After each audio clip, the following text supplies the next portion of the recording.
The ceremony. Get up and move and there's somebody else sits right there.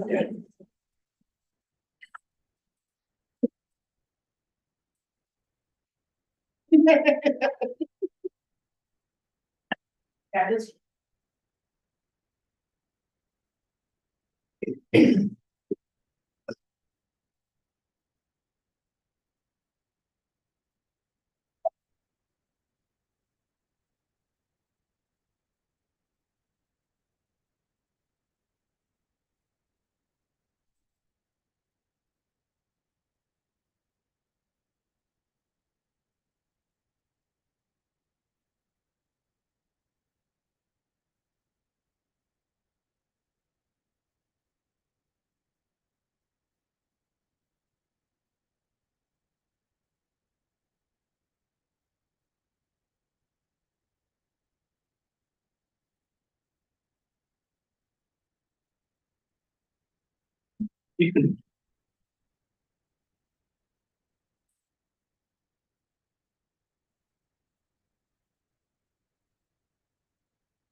Like you're going to ride a horse now, so.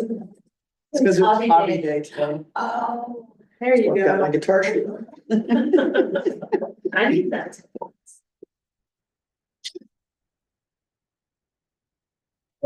Close.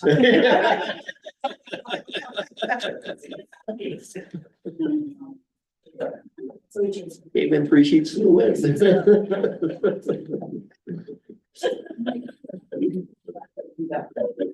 Yeah, awesome. Yeah. And it's been so long since I played, but I didn't know I had a character, so I was been around. We just kept talking about it. Oh, yeah. I mean, Roland's just turned 21, so. Not right, yeah, I didn't know if it would be. Appropriate.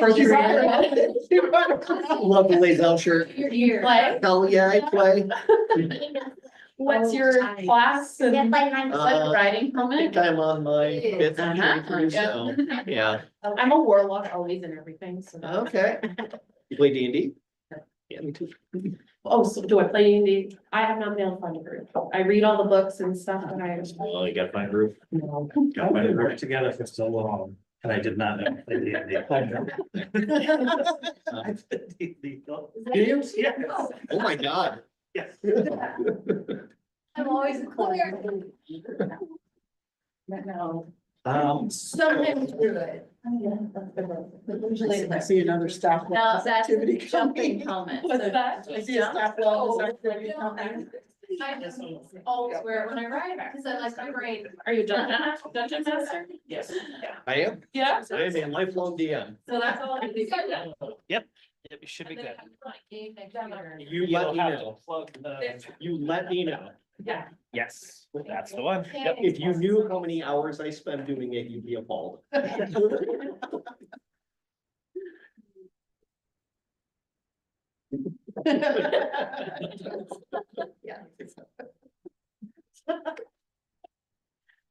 I mean, you're not surprised that the IT and the finance guy are geeks, right?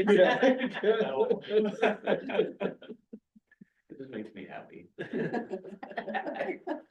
I went to Reed College where D&D was practically mandatory, but I never got to play, somehow I like missed. Two chickens. I never learned how. They did a lot of like Are you all set? actions, running around town. You're good. Well, because there wasn't anything virtual, so everything was You want me to put the email? Morning, I grew up in the Yeah, Midwest. let's do that. Like, I won't for. that was our game, our game. I've heard of you, Kurt, yeah. Yes, so I was Probably getting. weren't allowed to think about D and D. Well, yeah, I don't think it existed in my hometown, but to read it was a big deal. Yeah. Yeah.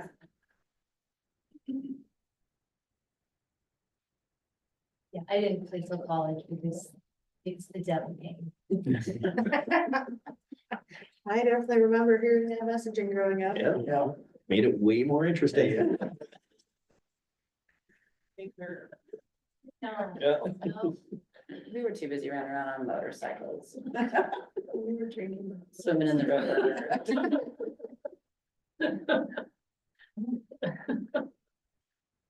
Well.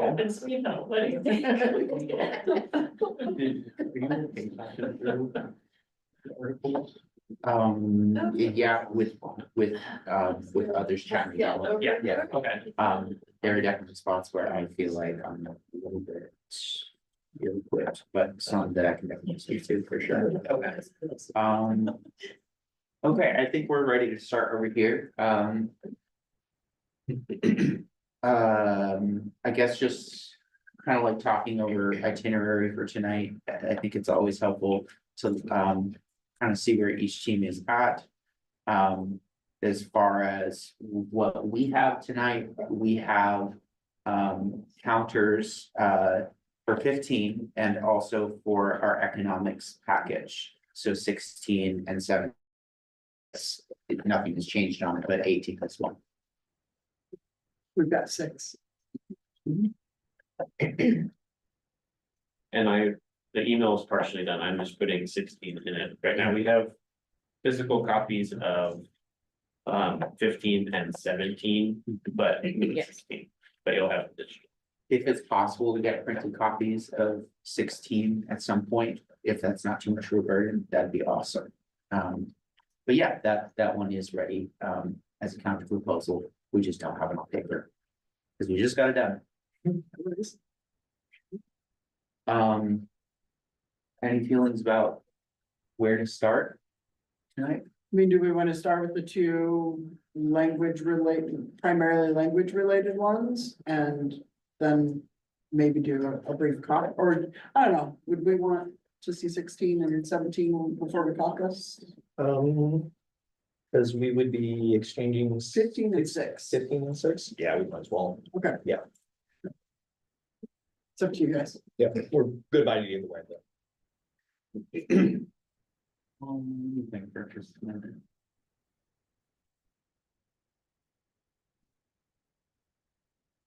Seems like in some ways it might depend on how much has changed in 6 in terms of how much.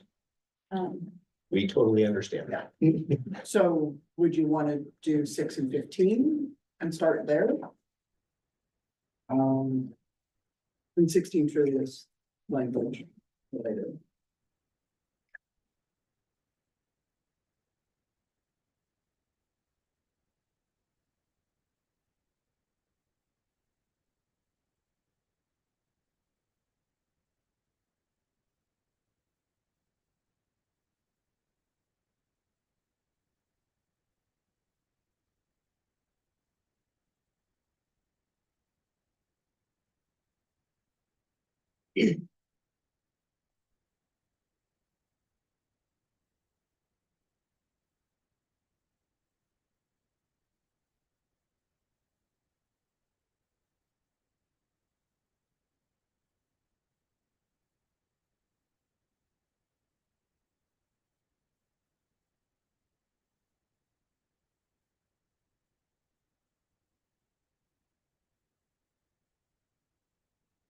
I think we actually want to start with our counter proposal on economics. Okay. There's a piece of it that we think is important moving forward language wise. Okay. And before I get too deep into it, we just wanted to reflect, right? We are almost at the top of the hill. We're in a good place. We've got our all-day session ahead of us. We've got tonight to make progress as well. Our team feels like we are stepping toward completion, hopefully. Awesome. And with this in mind, we think it's important that our teams continue to use shared language and try to have understandings of the same terms at the table. And especially when in communication with members. Because it can be really confusing when terms are being used interchangeably or like questioned. So specifically, we wanted to bring up COLA. And it felt like at the table, Rocco, I think when you were explaining it, it was explained in a way that we felt like threw the idea of a COLA into question. And it felt almost like we needed to do a reset and make sure we're still on the same page about what these things mean. So we wanted to like offer some clarity and like recognize, especially for our members too, these are confusing concepts and, you know, we've got 2 percentages that are affecting numbers and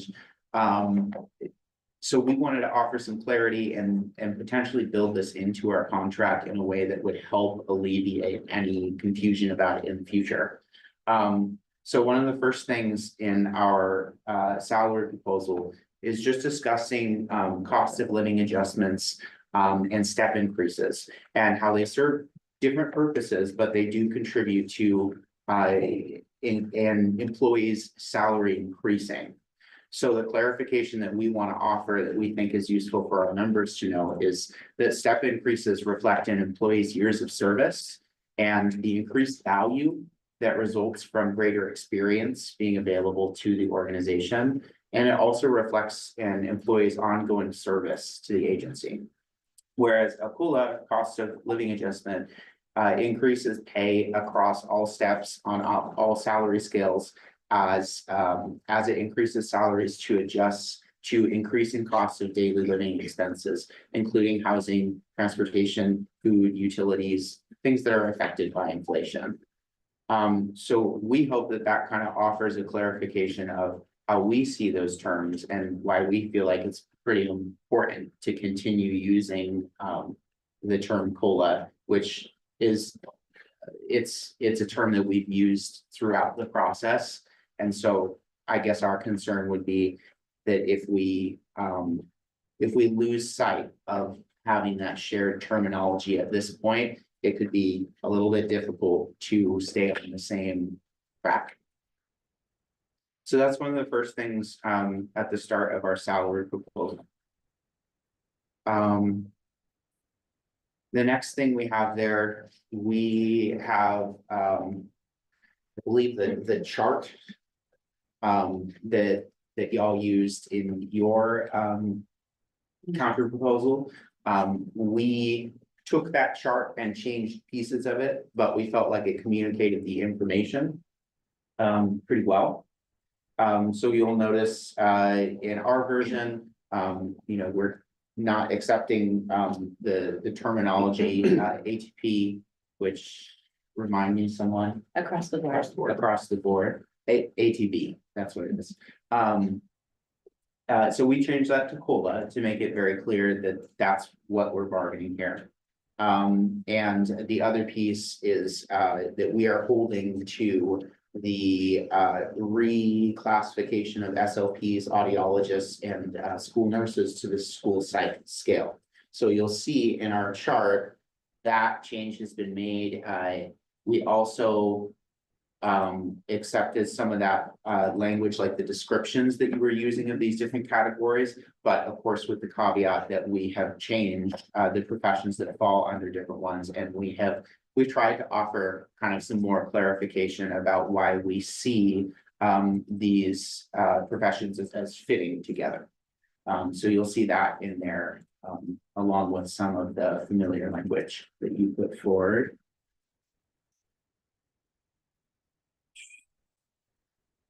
I don't believe this section is new, if I remember correctly. Oh, no, this is new. Yes. Will someone speak to section C, salary schedule placement, the section that was added there? Yes, Particularly for I think people that are moving scales. Right. And Yeah. that there was some concern that people's salaries might actually go down. So it's a section to clarify that if, when SLPs, audiologists and nurses are being moved onto the schedule that will be placed on, they're going to be given credit for the years that they've worked for LBL and will be placed appropriately on that new scale instead of kind of starting over at, you know, whatever first level there. So just clarifying the placement. And I think that would just be that initial switch. We just do not, Yeah. so it's in there, but it Yes. really would only apply to the first time those professions are moved over. So as we were developing that piece of things, it may make most sense, as like an MOU or an appendix. But we wanted to make sure that it made it into the counter proposal redevelopment process. Carry forward until I hit another section.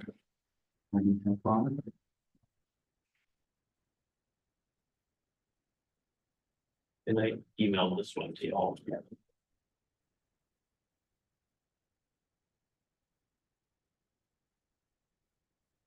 The next section here, which is incremental steps.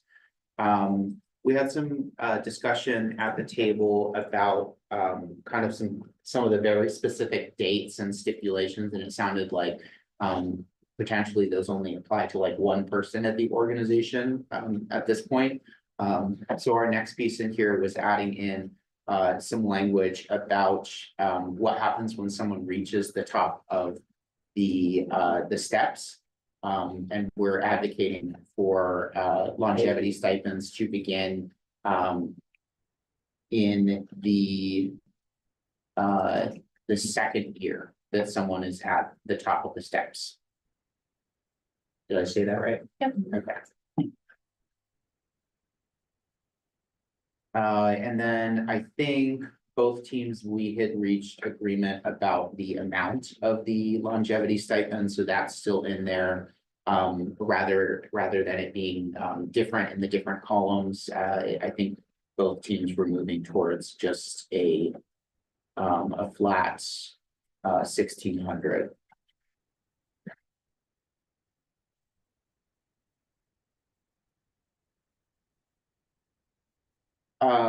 Moving down further to E, the stipends. We want to hold to our language around the bilingual language stipend. In recognition, right, that Senate bill hasn't been passed at this point. And we hope that the expertise that our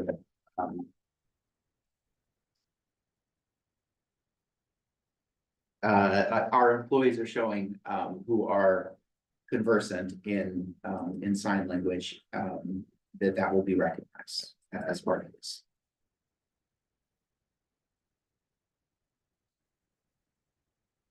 Formatting stuff, and then the next thing that we come down to is G, mileage. I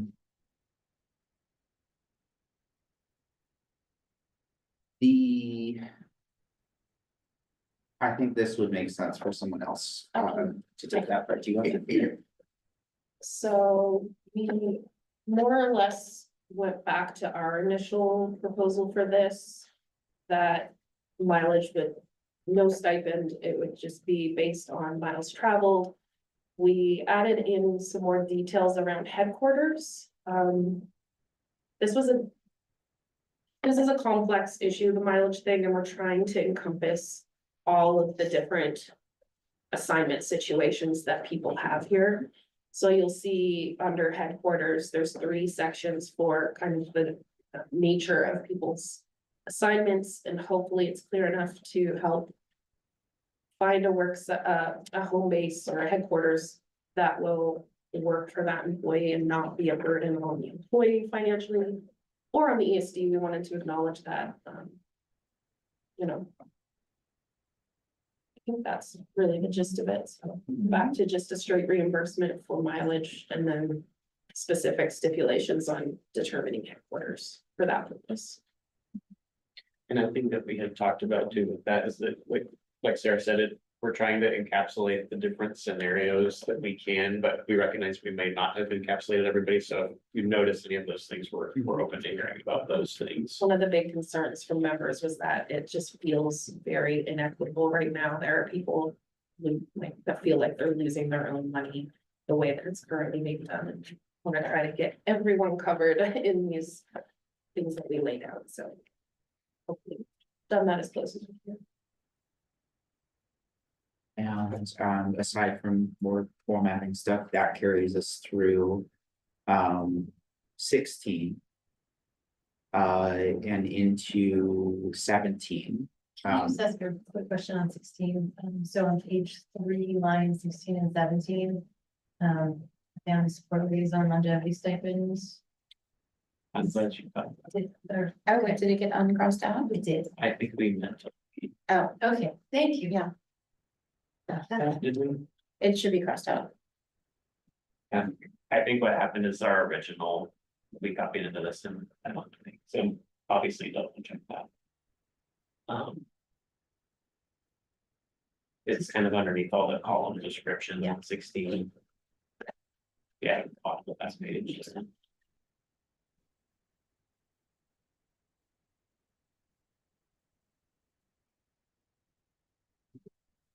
Bottom of page 3, lines 16 and 17. In the document. Oh, your original. Numbers are different. I'm just not Real, reading that. yeah, bottom of the column section. It's not another one of those that applies to like one person. Things. No, we have no idea why the animal support liaisons were put on a completely different pay scale. That's something I can This is historic. You got it. Yeah, and this isn't there, Mhm. but you can change it first. I'm crossing that out, Thank you. yeah, thanks for catching that. Yeah. Moving into insurance. Wanted to give the I'll send you these other two, but I'll do this second. kind We of also the have paper copies. Yeah. The highlights before we go into the full counter, I meant to do that for the first one, but I forgot my comment there. So the highlights of this next counter, we have lowered the number for the cap. We have accepted the HSA number that was in management's proposal. And we are holding on to the opt-out incentive language. But we are exploring language around a flat amount rather than a percentage. And so we want to present more about that. So those are the highlights, and then I'm gonna go into details here. A lot of this one is just number changes. So we are looking at the number 1,600 for 25-26 and 1,700 for 26-27. So that has come down. And then, as we said, we accepted numbers for the HSA. That number was 1,900. And then there was some language there about how it will be paid out. All that has been accepted. So as I said, around the opt-out incentive, we are exploring in this proposal the idea of a flat amount of 500 per month rather than a percentage. We would hope that it would require less in terms of calculation on the ESD and HR side. But we also did want to make clear, right, that percentage was always intended to be a number that can be moved as a part of this negotiation process. So like in our first proposal, we started at 65% of the cap. But that number could go lower. So we wanted to propose 500. And just in terms of like speaking to why we're holding on to this and why we think this is important. The kind of justification and the discussion that we had at the coast, while it helped to get a greater understanding of like the pool and how it's used. What we think is still really important here is to acknowledge that even with an opt-out, where it may be a percentage or it may be a flat amount, there is still a vast majority of that benefit that is going back to the pool and is still helping to subsidize the costs for the families that need the most coverage. So we think it's important to create situations where everyone is benefiting in some way, rather than just leaving their benefit at the table and being insured through a partner. So that's why we're continuing to vote for that.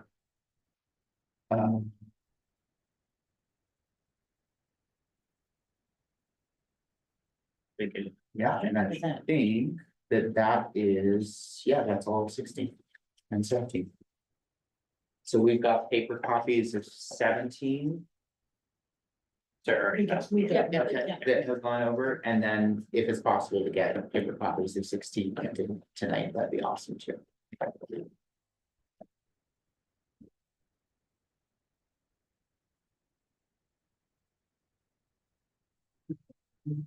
No, don't think so. The digital copies coming? yes. I keep waffling if I'm gonna send, you guys want me to send 15 over at the same time? Yeah, go for Is it. that fine? Okay. Sneak peek.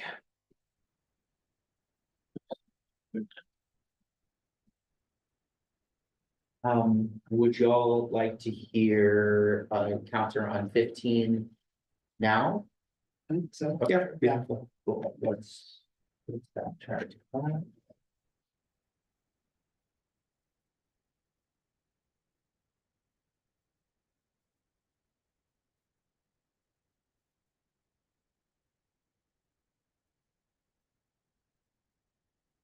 right, so we're looking at acceptance of the new title and using the term placement. We combed through again and tried to make sure that we were returning to that term change of placement as we drafted further.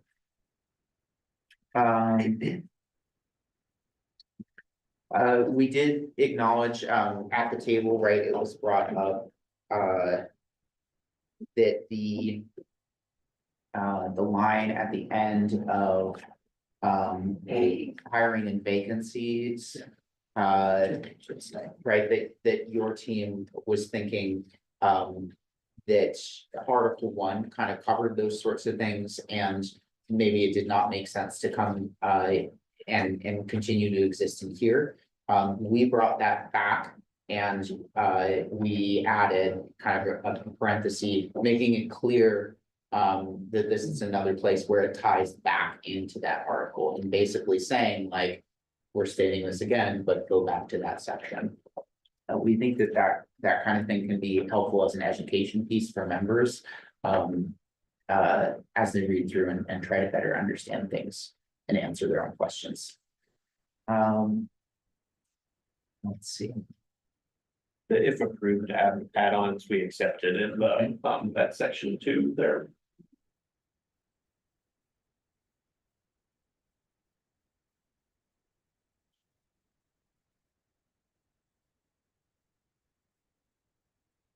The strikeout in that was towards the end of that section. We also accepted that, so that was good.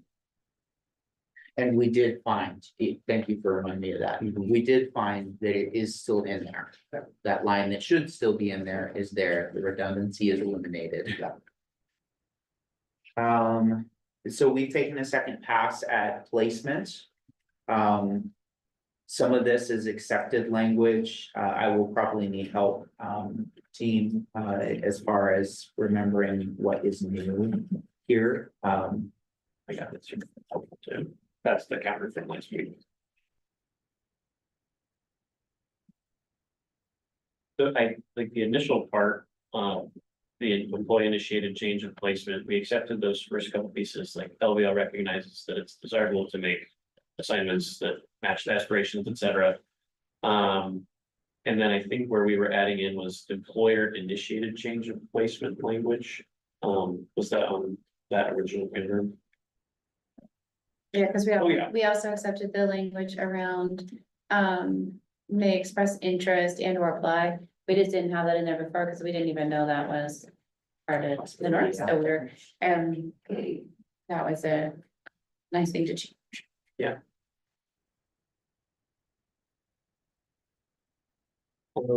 I can try to go through it, give you a break there. Sure. If you want, so yeah, employer initiated change of placement, basically clarifying the administrators will consider qualified staff and notify employees. I believe we accepted the strike through on, once notified, the employees will have the opportunities to discuss the change. And we accepted the bottom part of that where employees will get notified as soon as possible. More grammar around reflecting a change of placement rather than a transfer. In section D. Here, so 15 working days remain the same. Again, change of placement instead of transfer. We added in this section again around, the plan may include information related such as like room movement, ADA accommodations. Does anyone want to? I think I missed that part of the discussion. Yeah, I can talk about that. So before it was like a shall and, not to, I'm trying to remember the original language. Yes, it was like, it was very much. Should, will. Yeah, and kind of like gave a list, but then was like, it might include these things, that kind of thing. So we like this list and we're thinking of that person who, has, been told that there is going to be a change of, a placement, an employer initiated change of placement. And they panic and they're like, what does this mean? What are my rights? What can I talk about? Like, basically like, what do they have control over, that kind of thing? And we think it's important to have this kind of list here so that they can look through and they can say, oh yeah, I definitely need to talk about that piece. Oh, that doesn't really apply here, but this piece I want to make sure I talk about. And I feel like even if all these bases aren't covered, it still gives members an idea of what to expect and kind of like what the topics of the conversation might be. We've had members that have expressed concern, specifically about, these particular topics when it comes to, move. And so we felt that those in particular were important, and they're addressed by, or they kind of relate back to different, state requirements as well. And not having them listed, as part of the discussion felt a little bit too vague. And then below that, in 3 classroom or workspace moves, we adapted the language that you gave us last week. So just took out the strike throughs and just kept it as it is. And I don't believe anything that was not just grammar was changed in layoff or recall. So it was all in those first 2 sections.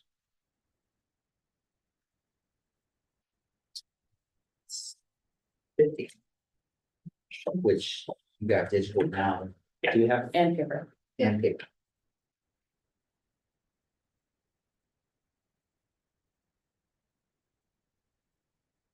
Maybe we can talk about 6, yeah.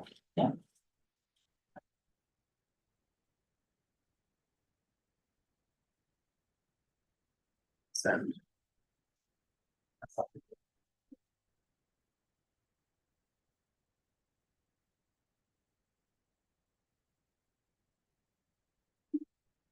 Clear over here and here, but that. Those are my eyeballs. They're super crisp. Yeah. Right. It could just be the size of the picture. Yeah. It's the resolution. Yeah. Minecraft people.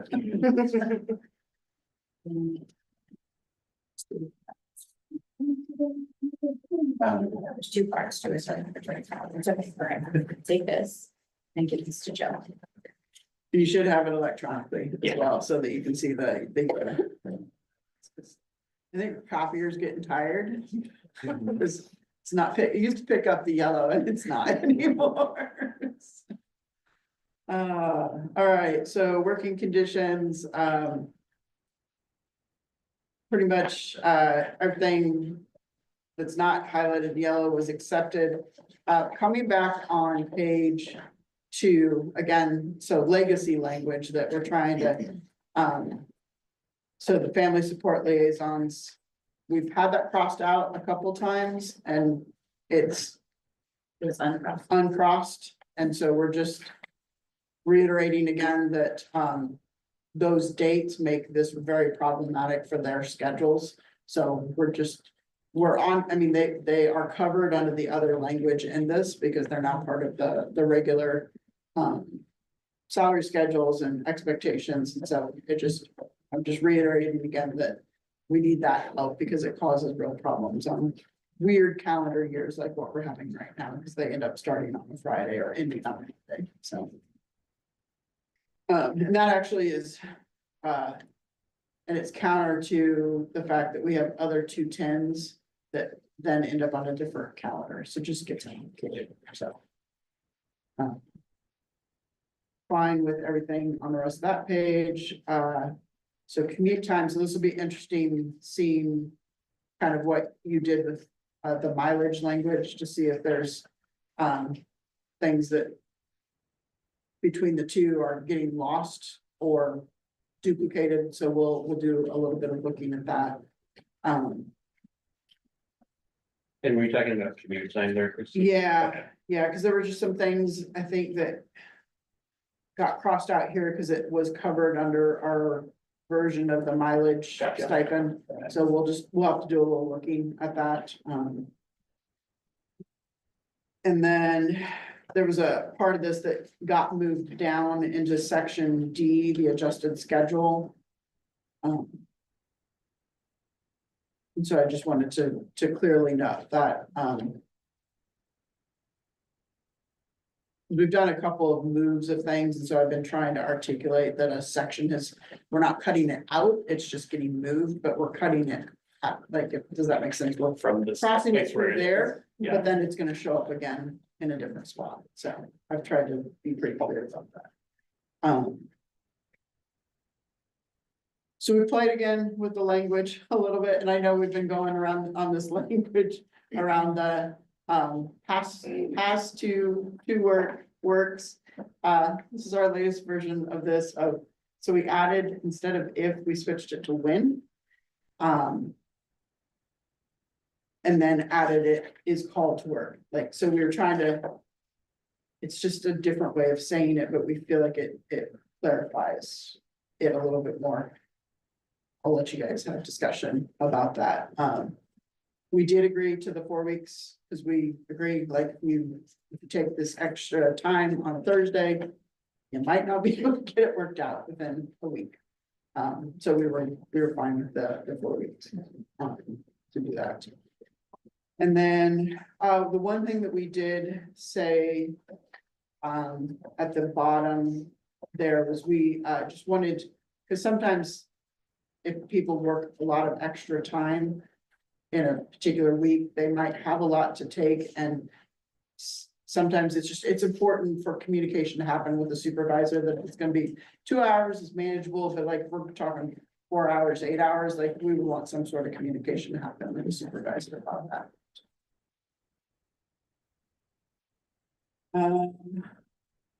We found a spot where we'd been using client and there was still a customer, so we swapped that there. I think EF, the new E, is all stuff that we accepted, so it's not highlighted.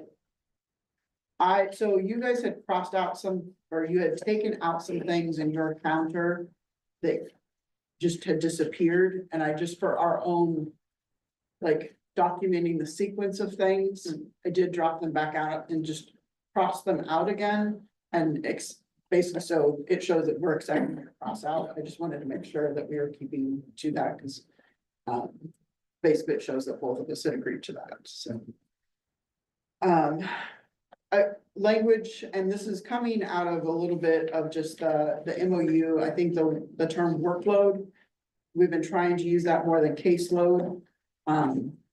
Because there's a differentiation about a caseload versus a workload.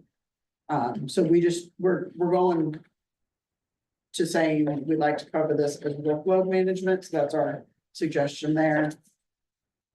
And what I want to do is, so we crossed out the whole section because we essentially did a rewrite. So the new section would start on page 6 at line 1. And we're hoping that this gets to what you were trying to clarify with putting numbers, is that what we were hearing last time is you want administrators to be more proactive in helping monitor workload. And so we wrote some language here that talks about a process that we are willing to agree to. And when we talk about administration, we're talking about not just program managers, but also the leadership, so the cabinet. So there's just in practice for you to understand, cabinet meets with each program director once a month to discuss all things around finances, human resources, things like that. And so we have this mechanism already built into how we work with our program directors. And so what we're committing to here in this language is that part of that monthly meeting will be a review of workload management and what that's looking like for the employees in that program. So that we're proactive and we're not just leaving it on the employee to go to a director and say, you know what, I'm buried here, I'm struggling. So this is our way of saying, no, this is going to be part of a conversation that we're going to have on a monthly basis with program directors and help program directors if they're like, you know, yeah, look, I've got this employee, I'd like, and we'll work to like troubleshoot some ideas with that person to say, how do we rectify this? How do we support this? So that it's not always put back on the employee to say, help, please help me. That's still, I mean, we still want you to like, don't stop talking to your program directors about your workload, but we just wanted to show to you that we're going to also be having those conversations. So it's not just waiting for the employee. So that's kind of how we articulated that. It also addresses the concept that we've talked about, the difficulty of one client is one client. And based on acuity, severe, you know, complexity of the situation, how many clients you're already served, like there's a lot of pieces to workload.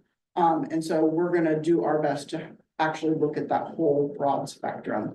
And that's where if you go back to like, if you just stick in numbers into something, it actually kind of boxes us in and doesn't allow us to have the flexibility to say, well, your 60 and your 60 are totally different 60s. Like your 60 is this, oh my goodness, versus this person's 60 is manageable, but this person's 60 because of complexity or whatever is not manageable. And so if we're start following a number system, it basically prevents us from having that flexibility to say, well, this person's 60, although that, you know, says, hey, 60 is fine, it's actually not fine. And we need to do something about it.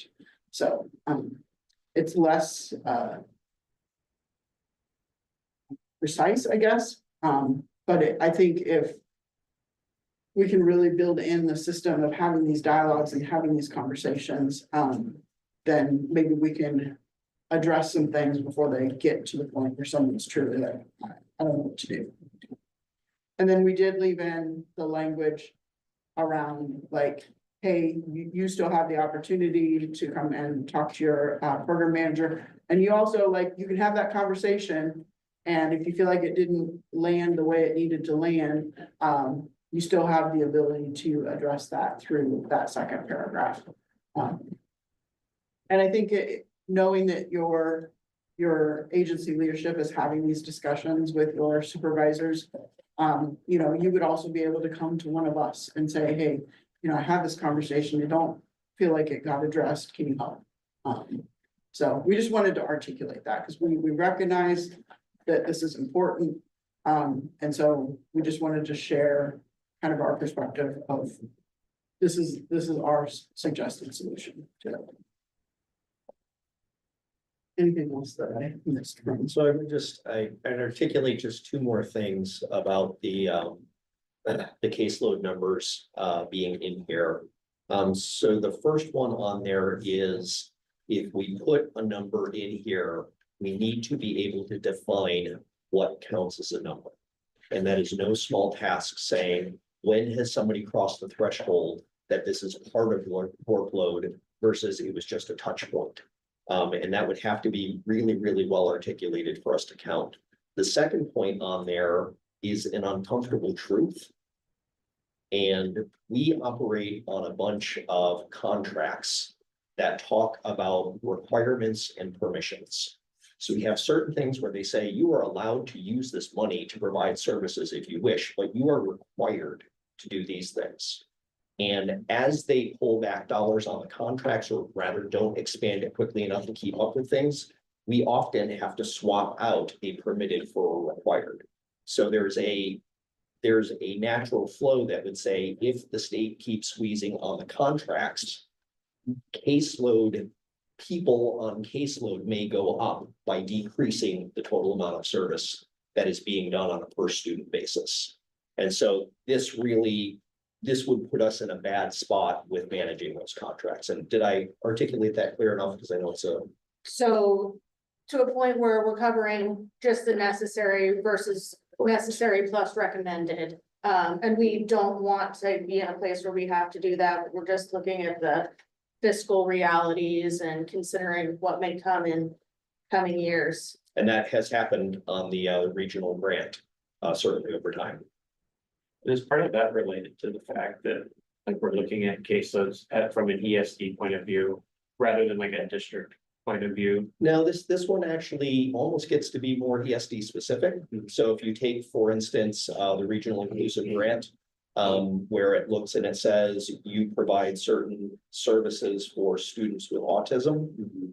It says you can do all of this stuff. In the past, we have.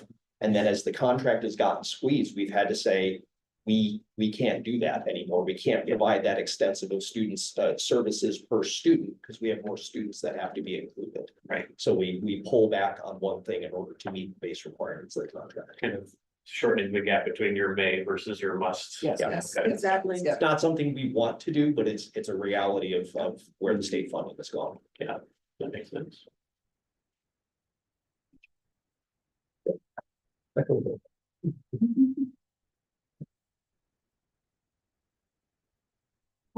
So section H, so went back and talked a little bit with the, EI leadership and kind of, you know, presented this to them.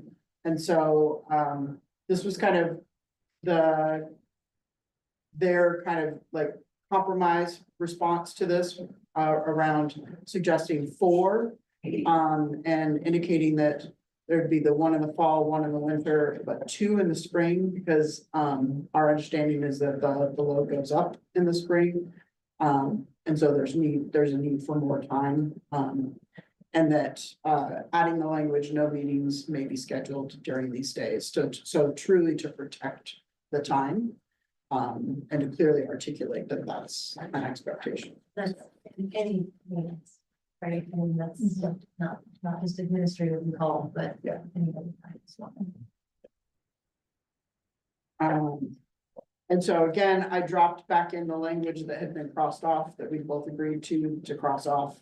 So that's why that's there. And then we did a little bit of adjustment with the next section. We renamed it as well to try to provide some clarity.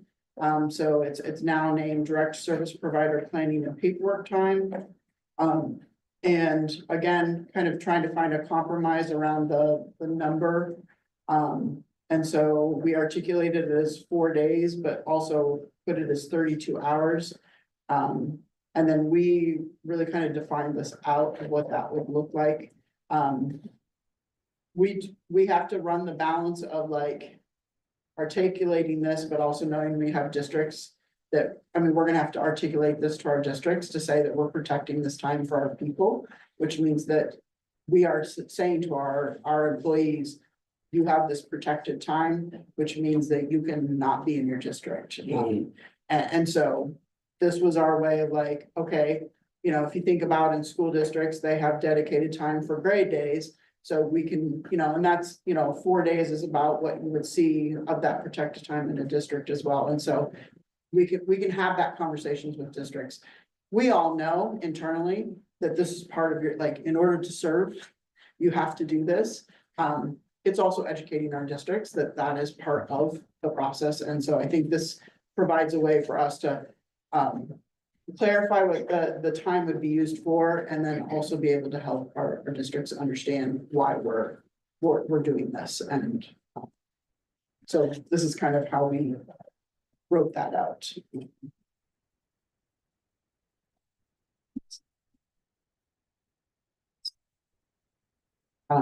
So the Medicaid billing, we both agreed to take that out.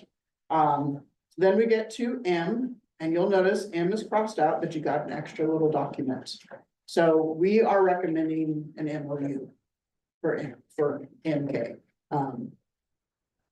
And so, what it came down to is we fully acknowledge that this is something that's important.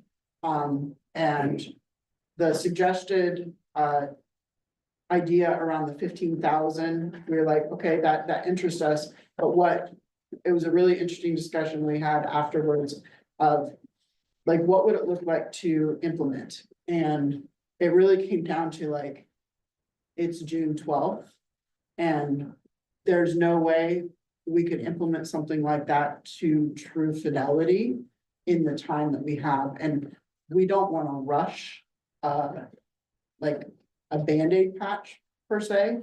We would much rather take the time. And so this MOU is set out for 1 year of study. And with the intent at the end of the year that the committee is convened, that they would give recommendations back to the labor management team and the administration around what is the best recommendations to address the concern.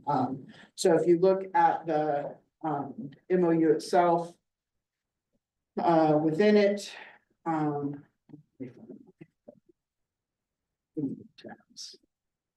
so if you look there under the committee's primary purpose, it's to study and analyze the current practices and effectiveness of response to adverse health and safety incidents. So what is it that we're already doing or have available? You know, maybe some programs are doing certain things, but other programs aren't. So just really understanding what we currently are doing, identifying some best practices and resources for addressing that through just what do we have through our EAP? What do we have through some community partnerships? What do other places do? Really kind of studying what are some best practices. And then just being able to consider any other relevant factors related to employee well-being when it comes to adverse incidents. So that's kind of what the committee would come together to do. It would be composed of equal parts. So we recommended 8 members. Having been on an 8-member team, it seems to work fairly well. So we were saying 4 selected by management, 4 selected by the association, that group would have those members selected by October 1st. That the group would then commence meeting within 30 days. So by, basically by the 1st of November, they will have started meeting. And then that they will complete their work by June 30th of 2026. So that is our recommended solution to the section. Can you speak just a little bit more to the very last sentence. Yeah. So you sat on our current caseload committee. We just, we wanted to acknowledge that it was a bit of a struggle to get, members to participate. And I don't know the history of that. I don't know why it took so long. And we just don't want to be in a situation where we're bound by this agreement. But if you're not at the table with us, we can't actually do what's in this MOU. So it's us saying, we're committed to this.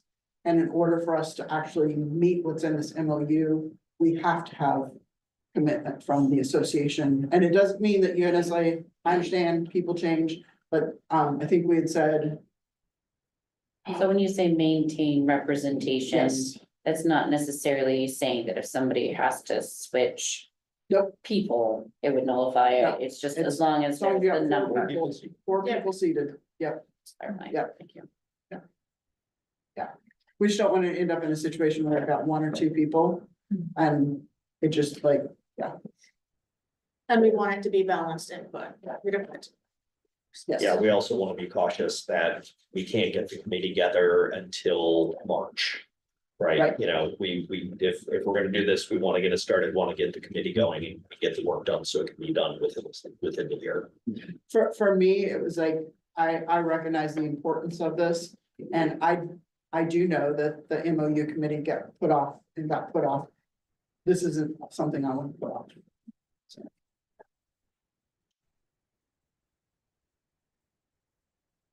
And another question that came up for me, when looking at like the number of, folks in the group and that sort of thing. I wonder if it would be a possibility to consider a way for there to be classified representation in those kinds of meetings. Like I recognize it's our contract and it's an MOU between the EST and our association. But I think it could be a place where it's really important to have some, classified input. Because it may affect those professions differently. I think if we came to an agreement on this, I think it's definitely something we could take to classified council and see if they would want to contribute membership to it as well.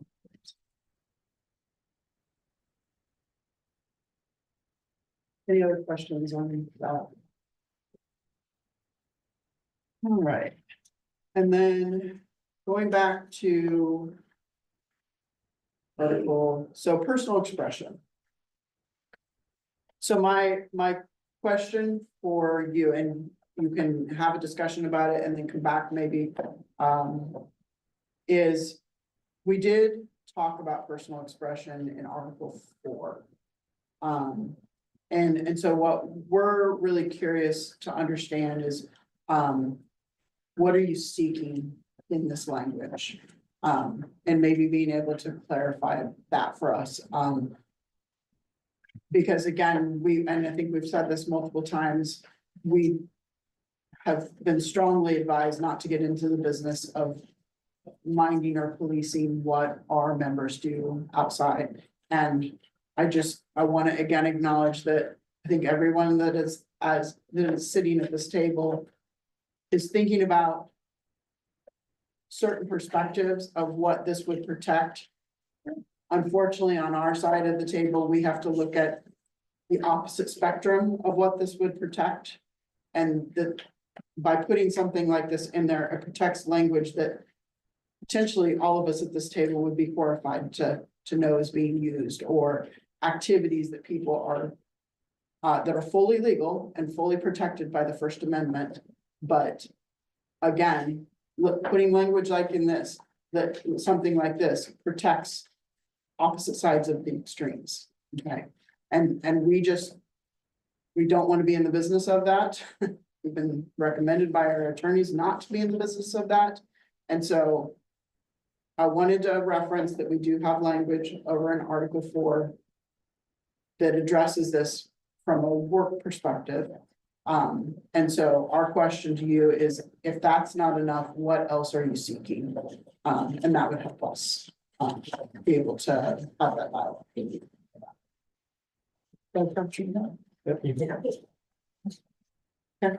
When the rest is all crossed out.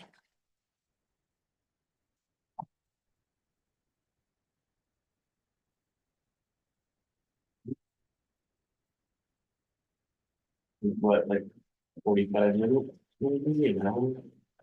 I was gonna say, because I know as well. Let's go full hour. Yeah.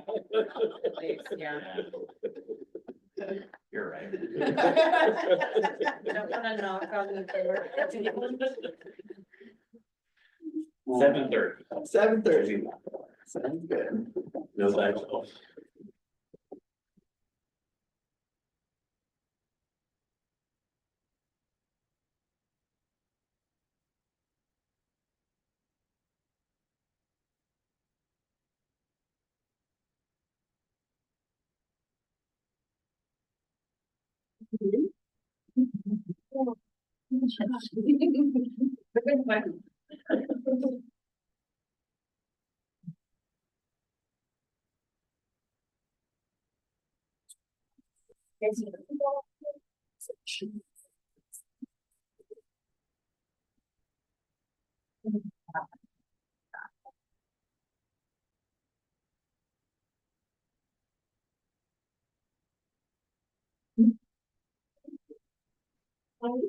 We can go get candy.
I think we're right there.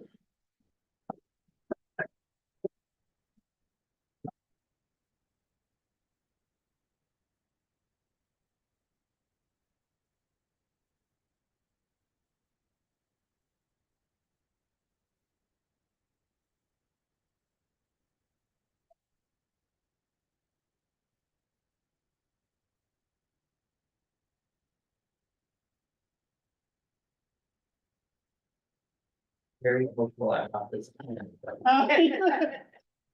I'm gonna use it. No, don't be stupid. Yeah, no, I Appreciate don't think, I mean, I haven't played D&D in probably 5 or 6 years now. I haven't played D&D in 2 nights. I was played either Clark or Drew. My group fell apart during COVID. Really? Yeah, so I've never played it. we couldn't, like, half of the people could not. They did not like doing so. I finished off a 2.5-year campaign online Yeah. on COVID. Years. Yeah. Oh my gosh, Yeah. hearing about D&D makes me think of Stranger Things. Oh, yeah, absolutely. I Absolutely. love that show. Absolutely. Yeah, I think I'm in the middle of.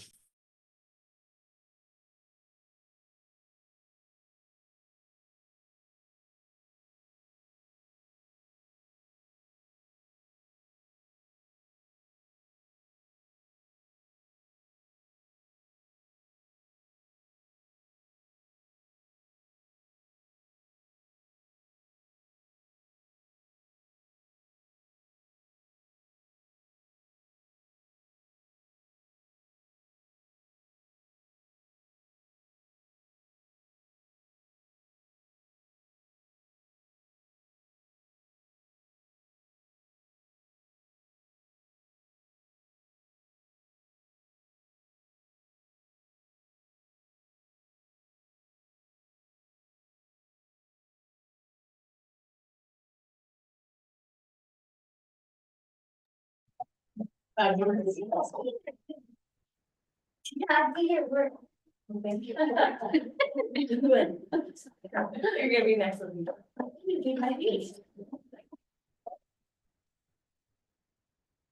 Your picture and when I walked in the door. The little baby, yeah, Play-Doh at the table. Is he going into 3rd grade?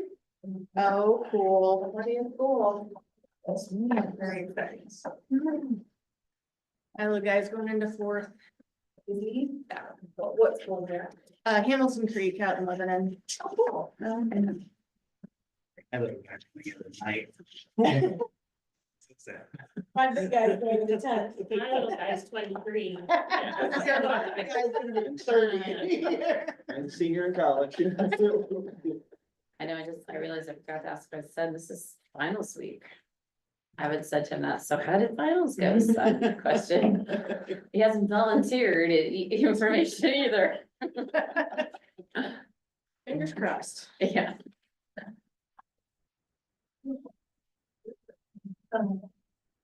Oh, you still got it. Issues like, no issues, I don't know if someone else wants to. I can switch it out. It's like. Wow. But.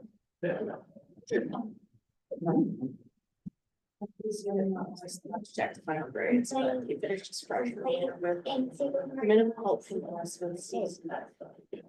Be nice and capture enemies and become. Especially from that.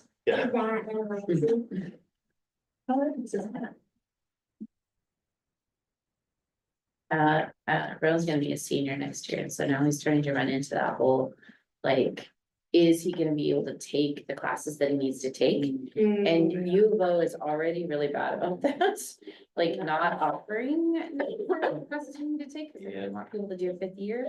But then on top of that, they're like doing layoffs and stuff, so they're kind of even, Yeah. so, yeah, I don't know what's gonna happen, we'll see. Frustrating. Yeah, it's really. Especially for all of the classes. Mhm. Yeah, he's already said he can only get 3 classes in the fall, and usually he takes at least 4. He was gonna try to take 1 in the summer, but I don't know, maybe he's gonna have to look at like taking some classes for another college or something. It's a major in. Environmental science. There's a lot that can fill that out there. Yeah, I think there's gonna be a lot of classes, from even OSU, he could take classes from, so.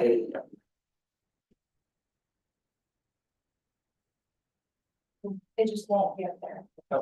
That, there's no. Oh, Oh my God. Is it? Okay.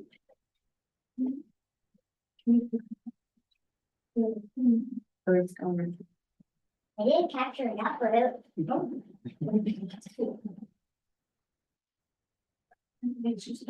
We were kind of thinking just while they're finishing setting it up, that, yeah, if you guys had anything you wanted to share or questions you wanted to ask about, 15, 16, or 17, and then we had some stuff to share about 6 as well, so if you guys wanted to share anything, Or let me do this. yeah. Well, let me talk a little bit about 16 and 17 first. Sure. So, and I know that this going back and forth with different versions, like, you know, we didn't do colors this time, which is fine, but what we're seeing, so, and it's pretty clear in 16 and 17 for us, maybe more so than, and what we've seen in the others, is you had asked us to put forward to you a counter to your original, you know, 16, 17, and 18, and we did, like, we put it in the language format, sent it your direction. And and we've seen this a couple times before, is that when we get a counter back, we don't see our original language. And I get, like, and I get that sometimes you're just, it's hard, like, it's hard to keep doing that, but what, like, we noticed, so we'll just use the mileage one as an example. We have an entire section of stuff that is in there that is no longer even in your counter. It wasn't crossed out or anything. And it's just us saying for the good of the process for both of us. It would be horrible if at any point somebody was like, well, you know, you're doing regressive bargaining and we don't have a history of what has actually been counted back and forth. And it's just, you know, I know it sounds very like, well, that's like very nitty gritty detail, but I think it's super important to show that, you know, there was a proposal. And great, you didn't agree with it, cross it out, and then put in what yours is. And I think I said that as I was going through 6 this last time, of like demonstrating that there was language that you had put in there, we had crossed out, and then we both agreed to take it out. Yeah. So just being able to have that history within these documents, I think is important. And that's helpful to hear, and just for context on that too, part of what we were operating on was and this was kind of some of the instruction we received from OEA was, if it's not original language, take it out, so it wasn't to be like, we're not considering Yeah. what you said, that was just kind of like the. And technical I've writing wondered about that process too, that, because yeah. when I've seen it, I've seen that too, that it's Yeah. like, if it was not original language, it went away. And I get that, but at the Sure. same time, if we're going back and forth on new language, we still should show the record of what went back and forth. It's helpful to see. Yeah. That way. Yeah. For sure. And I think part of the original guidance too, was that's why we make printed copies too, so we can go back and see that, and I can see the benefits to doing it the way you're talking about, so we could talk about considering that, particularly as we get into a lot of back and forth. Yeah. And we were like, for 6, we were doing that, like, just typing in, just trying to be more conscientious of that, this stuff around, so. Anything else about that? Okay. Thanks for saying that. We had some good discussion. We're not ready to counter on either of those. I do want to flip to 15 because I want to pitch an idea for Monday. So, and I think maybe you might be in the same boat with some of the language in 6. So, the section on employer initiated change of placement. We're both acknowledging that this is new language for both sides, and so like conceiving this in language is hard when we're going back and forth, like we have been. And so we took back and we were reading through the language that was in this, and we literally had, what, 4 different interpretations from 4 different administrators about what was written in here, of how 4 different people who would be, you know, required to implement this, saw it 4 different ways, and I was like, oh my gosh. And so I made the suggestion within our team of 4 sections like this, where I think if we just keep going back and forth, we just get it more convoluted, more confused, and we lose what each other's intent is. Would we be willing potentially on Monday to say, and I'm gonna propose it for this little section, so for this, I guess it would be section 2, employer initiated change, that whole A through D. Could we just say, we're gonna sit at a table, it's gonna be up on the screen, and we're gonna talk about it, we're gonna craft it together. And actually get to like, something that makes sense to both sides. Still allowing for people like, we need to take 10 minutes to pop out and talk about it. Or once we kind of like get something crafted together, then we say, all right, we're gonna caucus and just let both teams really look at what we just wrote together. Do we agree with what we just wrote together? And then come back on it. So we wouldn't ever TA without caucusing. But I just think like this section in particular, I think we just need to sit down and write it together. And to I be feel very like, honest. I mean, we all felt like we're all trying to get to the same Same point on place. this one, Yeah. and but words are Yeah. not working. And to be able to ask questions of you about, like, to say in the sentence, tell me more about what this looks like to you. Because if we keep just going back and forth, like we're making a lot of assumptions about each other's intent in this, where if we just sat down and wrote it together, we might get to it a lot faster. So just an idea, a thought. Don't necessarily have to make that decision tonight. We would definitely want to, you know, if I were to like conceptualize what that would look like on Monday, it would be that, you know, we would initially set aside 30 minutes to work on this together. If we get it done in the 30 minutes, then we take, you know, 15-20 minute caucus after. But if there were sections in 6 that you're like, you know, that might be really helpful to do that with 6, these parts of 6, we could you know, I'm not saying take whole articles, just like, let's pick the sections that we're really struggling on language with and just get it hashed out together. So it's just a thought. I think given that it's a pretty like limited section, I think we could experiment with that and, while I think we're on the same page with like feeling like we're pretty close and we could probably, you know, in this experiment, come up with something TAable. I think it is important also to recognize that it will be experimental. Yes. And that it's possible it doesn't work and that we have to go back to a more traditional approach. Fully. I just figured we got a day together, so try some things. Yep. We had discussed that strategy as well. You actually mentioned it the last time we were back. Yeah. Yeah. Is that honestly in 15, it's that section, and that's pretty good.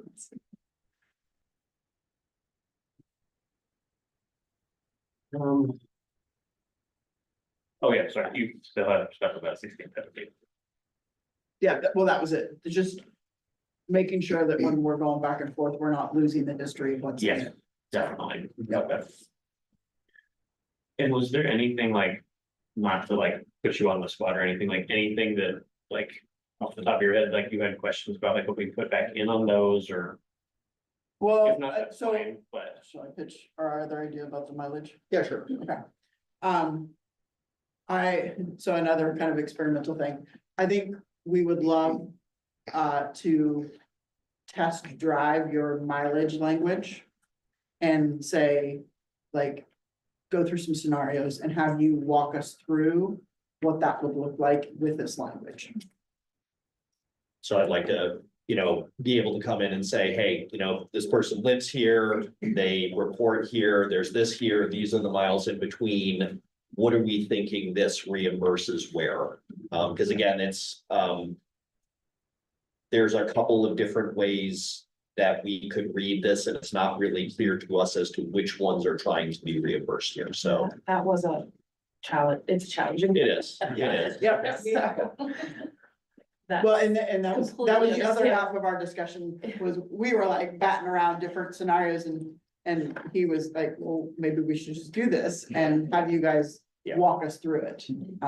And even for us, we collected a lot of information from members about mileage, but also have a thought about trying to connect with more members individually, to be able to provide more examples too. For us thinking about it and for talking about it. So that would be another use of our time on Monday is to actually say, scenario person A lives here, works here, travels here. Talk us through what that, how would the form actually get filled out? I think that's, I think everything else was, we'll need a little bit of time. yeah. And I can talk through some of the stuff that we went over with six. I think overall, we're like really pleased with a lot of the stuff that you guys put in. Like, I think it's, yeah, getting at some of those underlying things. We're not ready to like pass back a formal counter for a similar reason, yeah. I'll just kind of go, there's a couple spots that I highlighted. And I was, like I said, Christina, adding in like language from your guidance in this, so hopefully that'll be better next time. I think, yeah, the piece on adjusted schedule, we think that's really helpful, really good, that it just, yeah, allows for some of that flexibility. As well as the ability to adjust with the 2 hours. I know that's in a different section, but I really don't think anything is changing for. Oh, I'm looking at the wrong version, sorry. I'm looking at what we sent you last night. All these things seem great. Yeah.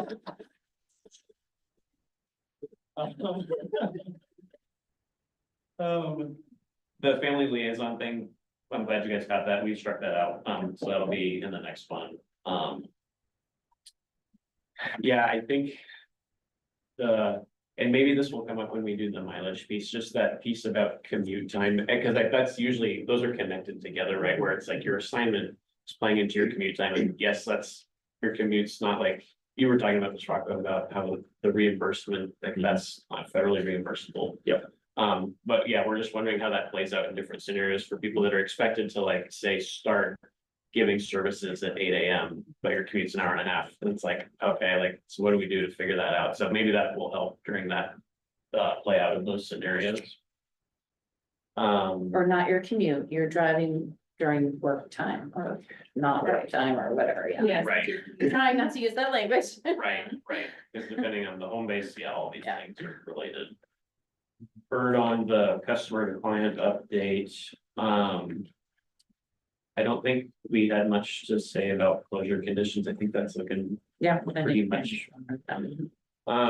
As far as the caseload piece, yeah, I think the language that y'all gave us is, we like the direction that that's moving into. I think we might want to smith a little bit of that paragraph just to hopefully strengthen it and clarify it a little bit.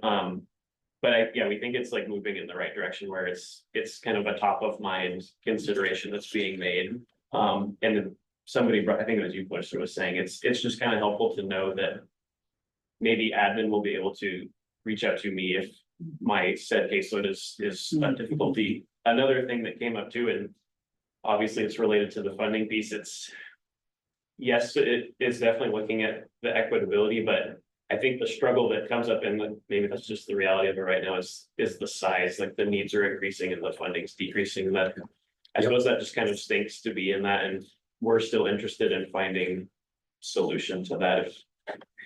And not necessarily in like a caseload number right now or anything, but yeah, as people that are doing it, we recognize that that's still, the numbers are just so high, and I know some people have had to make service delivery modifications to adjust with that, and so, but we're just interested in continuing to conversation. I don't, did I capture that okay? Mhm. Okay. The IFSP progress report days, morning is stuff about that one. Yeah, you know, there's always more time that would be useful, but we recognize that this is a compromise, so. Yeah. Support that. And similar thing with the district service provider days. I know that you guys put in the half-day increments, that. That makes sense in that we have to discuss like how that works with your district, right? Because. That's what we wonder how it will play out is, you know, if I'm assigned to District A Monday through Wednesday and their grading days are never on those days. I'm gonna have to spell that out on one of those half days with them. And so I think it seems like it could work as long as the districts know what's going on and why that's in there and stuff. And so, And I think that's also a conversation that you have with your supervisor, who can Right. help you have that conversation. Exactly. Right, like, that's not on you to have that conversation. Mhm. Well, right, at all. right. Like up and down the ladder, Yes. right? Yeah, and this, putting this in here makes it our burden, Yes. Yeah. right? They can't push back on it once it's in here. Yeah, I do have a question, just to clarify it on, the two, for the half-day increments. So like, for my caseload, sometimes I, beginning of the year, find out when I can see students, and I set up my schedule for the week that I will repeat throughout the year. And then I'll have like chunks of time throughout, like, I have like 2 hours I could go to the and like do some stuff. Mhm. That doesn't, this would stop that from happening, like, if that's how I wanted to meet my prep time, whatever, that would be fine. Yeah, I I don't think have what, I think what it is that, it's easier sometimes to, and this is where it would be, this is where the complexity comes in, is someone who maybe is full-time in a district, the half-day increments might make more sense for them versus somebody that's assigned to 3 districts. And how do you like, you know, get your time, you know, so There's there, flexibility, there's- but it's there would- protecting. yes, Okay. yeah. We're not saying you have to do all your paperwork in this time, we're just saying you have this Yeah. protected time. And go back up, yeah. And it's on a calendar that's given to people ahead of time, like in ECSC calendar beginning of the year, these are the progress report days, no school, so it would be the same.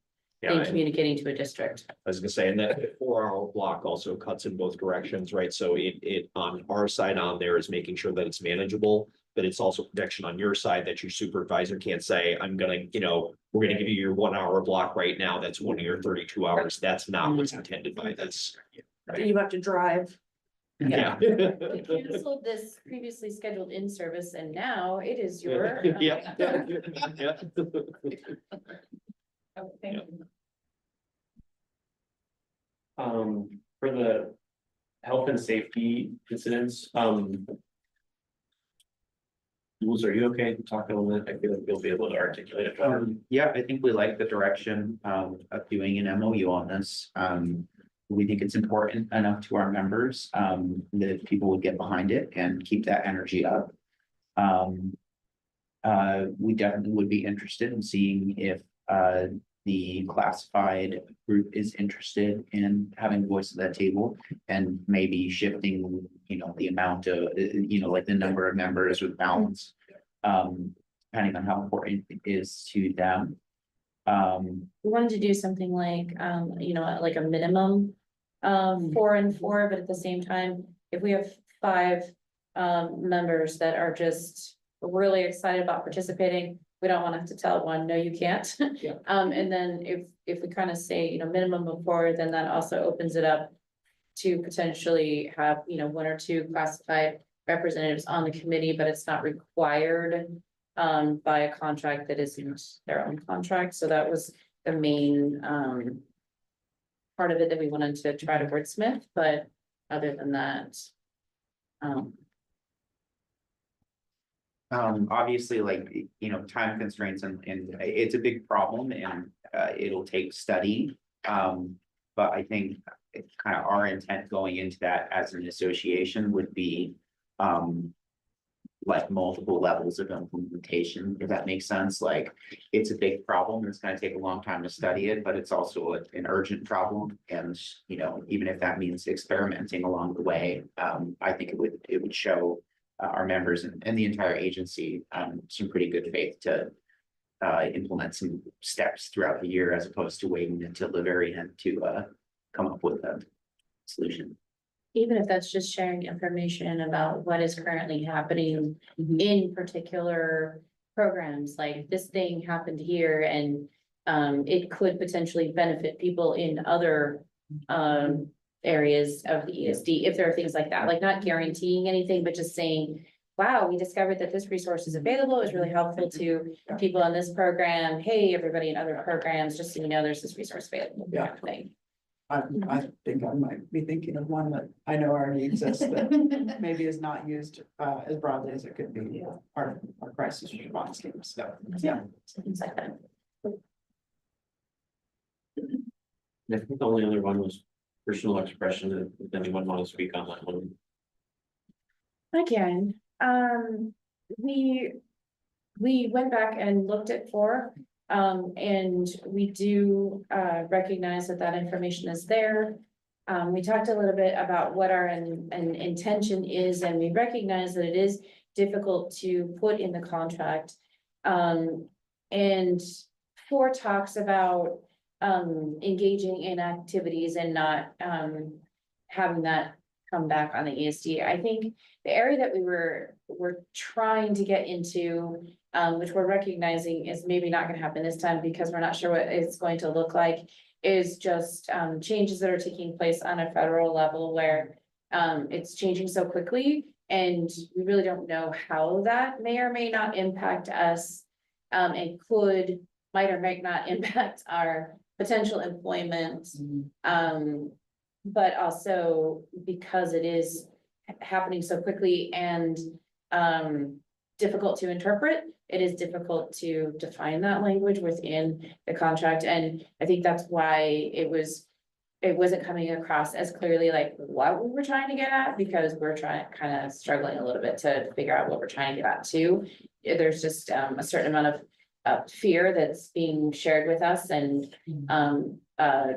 you know, with members and within our own organization and outside the organization in terms of how that's impacting people. And one of the examples that we use that probably everybody is familiar with is what happened in Yamhill a while back when there were some changes made by the board, and then there was a lawsuit, and then there, you know, there's just a lot, and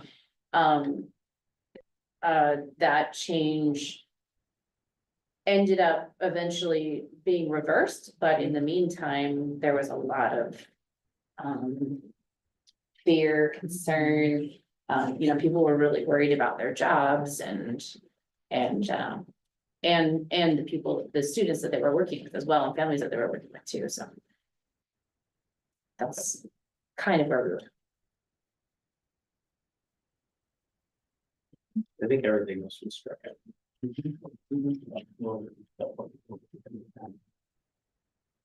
But yeah, I think overall we feel like it's moving in a good direction. Yeah. Look forward to that.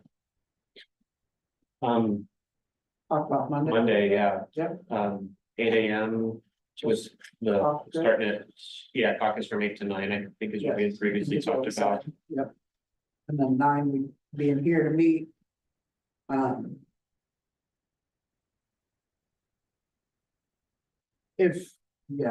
trying to think. We have coffee. Well, I mean, you know, we're talking details. ESD does have the necessary containers and such to be able to prepare coffee, and that's not necessarily something that we're gonna bring our little individual pots, so. I guess I'm asking because you're sort of putting it on your end because you have the materials, but I'm not demanding it. That is a Okay. fantastic idea. Okay. I am with you on that. We TA that? Yes, please. Yes, there will be In the Thanks for your contract. coffee order. No, you get it from in here. I think it will depend on whether we want to try maybe our two little experiments first.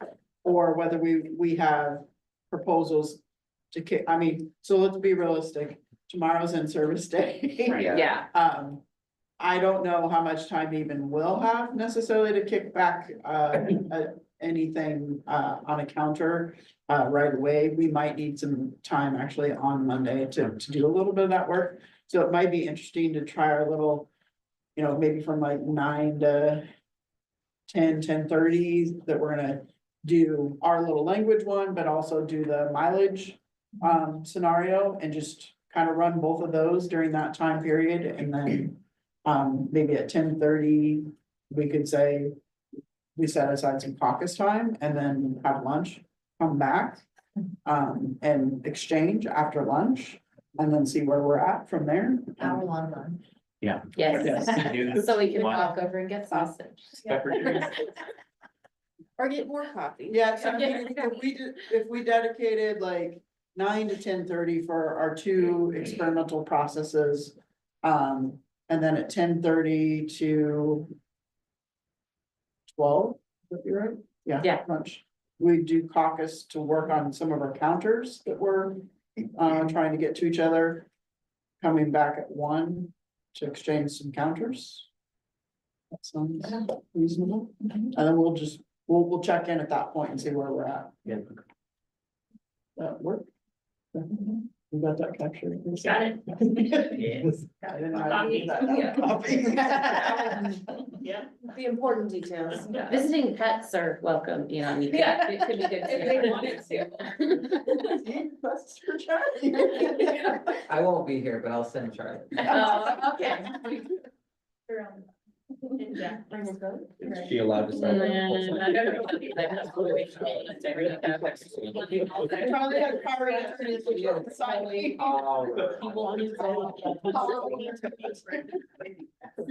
Yeah. So, I'm clear all night, folks. anything else at this point? I think so. Thanks, everybody. Yeah. Good talking. See you all in the morning. Good morning. Yeah.